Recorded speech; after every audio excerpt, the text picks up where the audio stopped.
कन्नौज में शादीशुदा माशूका के 8 साल के बच्चे को सिरफिरे आशिक ने तमंचे की नोक पर बंधक बनाए रखा। पुलिस और एसओजी की टीम ने 6 घंटे के रेस्क्यू ऑपरेशन के बाद हाफ इनकाउंटर कर आरोपी को गिरफ्तार किया और बच्चे को हिफाजत के साथ बचा लिया। सिरफिरे आशिक ने माशूका के बच्चे को 6 घंटे तक बंधक बनाकर रखा। वह माशूका को बुलाने की जिद पर अड़ा था। पुलिस अफसर मौके पर पहुंचे तो उसने अपनी कनपटी पर तमंचा सटा लिया। अफसरों से बोला, पहले महिला को बुलाओ, जब तक आ नहीं जाती बाहर वेट करो। उसने पुलिसकर्मियों से पानी की बोतल और गुटखा भी मंगवाया। कहने लगा कि मैं तब तक बैठा रहूंगा जब तक बच्चे की मां आ नहीं जाती है। आरोपी ने अपने हाथ में तमंचा, दूसरे में मोबाइल और मुंह में कारतूस दबा रखा था। वह कभी तमंचे को अपनी कनपटी पर सटाकर खुदकुशी करने की धमकी देता तो कभी बच्चे को डराता धमकाता। डरा सहमा बच्चा लगातार रोता रहा। पुलिस वाले भी कमरे में जाने की हिम्मत नहीं जुटा पा रहे थे। शाम 7:30 बजे एसओजी ने आरोपी के बाएं पैर पर गोली मारकर बच्चे को सकुशल बरामद किया। आरोपी को पकड़ लिया गया, उसे अस्पताल ले जाया गया। एसपी विनोद कुमार ने बताया कि वीडियो कॉल से दीपू की पत्नी से बात कराई गई। इसके बाद युवक और आक्रोशित हो गया और उसने बच्चे के सिर पर तमंचा लगा दिया। पुलिस ने बच्चे को सुरक्षित बाहर निकाल लिया। दीपू के पास से 7 कारतूस बरामद हुए हैं। प्यार मोहब्बत का केस नहीं है। उसने मेरे से शादी की है और शादी जब उसने की है तो उसको निभाना चाहिए। अगर नहीं निभाना था तो उसने किया ही क्यों था? एक जवाब है मेरा, दूसरा कोई जवाब नहीं है। अगर भाई कब शादी की थी आपसे? 4 महीने पहले। कहाँ शादी हुई थी आप लोगों की? कन्नौज में। कैसे, कोर्ट से की थी या मंदिर? कोर्ट मैरिज हुई थी। 10,000 रुपए उसको मैंने दिए थे और 10,000 मनी ने लिए थे मेरे से।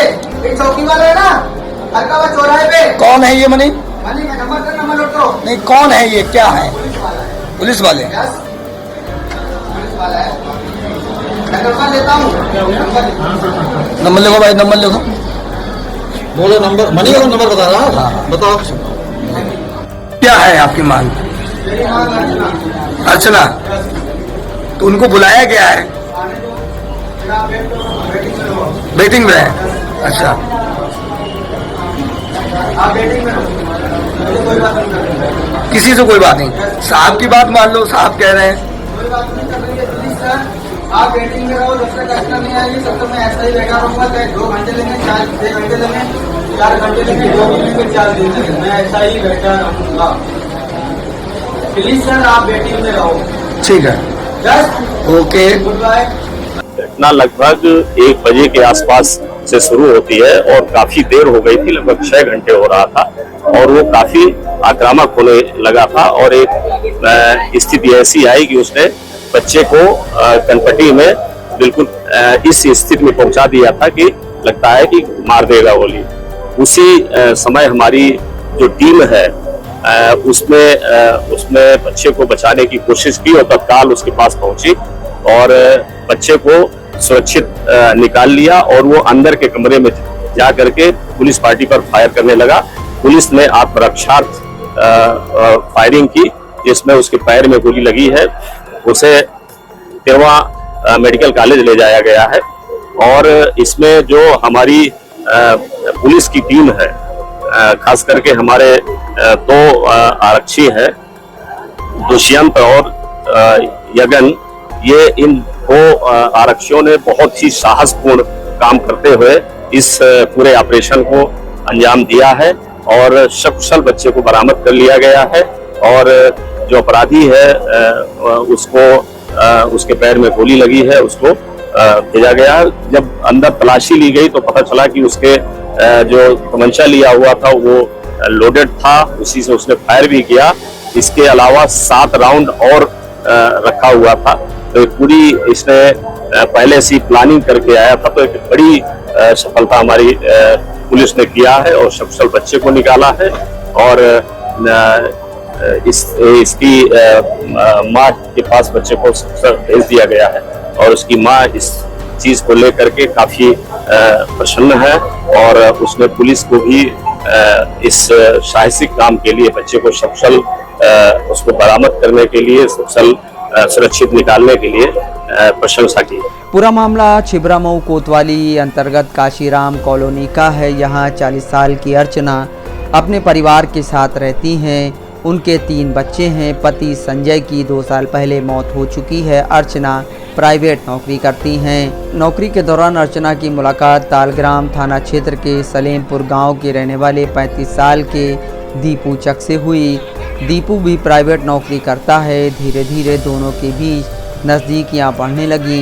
दीपू अपना ज़्यादातर वक्त अर्चना के घर बिताने लगा, लेकिन अर्चना के बच्चों को दीपू पसंद नहीं था। वह मां के अफेयर का विरोध करने लगे। पिछले 8 या 10 दिनों से जब दीपू उसके घर आता तो अर्चना बहाना करके कहीं चली जाती। दीपू ने उसके बारे में जानकारी करनी चाहिए, लेकिन कोई सही जानकारी नहीं मिल सकी। उसे शक हुआ कि महिला किसी अन्य व्यक्ति के पास रहने लगी है, तो वह आग बबूला हो गया।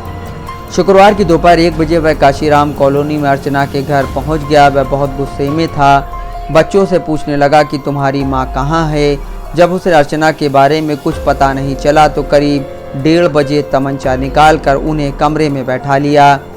बच्चों को तमंचा दिखाकर धमकाने लगा। इसी बीच महिला की एक बेटी किसी तरह कमरे से बाहर निकल आई और उसने शोर मचा दिया, जिससे वहां भीड़ लग गई।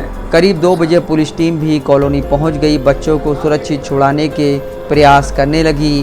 दीपू अपनी प्रेमिका को बुलाने की जिद पर अड़ गया। पुलिस ने अर्चना से फ़ोन पर उससे बात की और घर आने के लिए कहा। हालांकि कुछ देर बाद महिला का मोबाइल स्विच ऑफ बताने लगा। एसपी अजय कुमार, सीओ सुरेश मलिक, कोतवाली प्रभारी विष्णुकांत तिवारी मौके पर पहुंचे। छिबरामऊ, गुरसाईगंज और सौरिक थानों के फोर्स ने आसपास के इलाके को घेर लिया। शाम 7 बजे तक पुलिस अफसर आरोपी को समझाते रहे, लेकिन वो नहीं माना। आखिर में एसओजी टीम को बुलाया गया। एसओजी प्रभारी देवेश पाल अपनी टीम के साथ मौके पर पहुंचे। उन्होंने सिपाही दुष्यंत यादव और गौरव के साथ आरोपी से बातों में उलझाना शुरू किया। आरोपी को इस बात की आशंका हो गई कि उसका एनकाउंटर हो सकता है, इसलिए उसने एसओजी टीम पर फायरिंग शुरू कर दी। पुलिसकर्मी खुद को बचाते हुए कमरे में दाखिल हुए। छीना झपटी में एसओजी प्रभारी के दाहिने हाथ के अंगूठे में चोट लगी। सिपाही दुष्यंत को भी चोट लगी। तभी आरोपी बच्चे को छोड़कर दूसरे कमरे में भागा। एक पुलिसकर्मी ने बच्चे को बाहर खींच लिया। इस बीच आरोपी ने दूसरा फायर किया। जवाब में पुलिस टीम ने भी फायरिंग कर दी। आरोपी के पैर में गोली लगी और घायल होकर कमरे में गिर गया और फिर अन्य पुलिसकर्मियों ने उसे दबोच लिया। बच्चे को बंधक बनाने के दौरान पुलिस के निवेदन पर दीपू ने बच्चे को सिर्फ पानी दिया। पानी की बोतल पुलिस वाले लेकर आए थे। आरोपी ने पुलिस वालों को टिप के रूप में 100 रुपये बाहर की ओर फेंक कर दिए। आरोपी की जिद पर पुलिस को उसके लिए पान मसाला भी मंगाना पड़ा। अंधेरा होते ही जनरेटर मंगाया गया ताकि बिजली जाने पर रोशनी रहे, भीड़ को नियंत्रित कर सके। अर्चना ने बताया, दीपू सन की स्वभाव का है। मैंने उससे कोई कोर्ट मैरिज नहीं की है। उसने 4 महीने पहले मेरा भी अपने बहनोई के साथ मिलकर अपहरण किया था। तमंचे की नोक पर बंधक बनाकर गुजरात ले गया था, जहां जबरन कुछ कागजात पर साइन करा लिए। बाद में पता चला कि उन दस्तावेज़ों से आरोपी ने मेरे साथ कोर्ट मैरिज कर ली थी।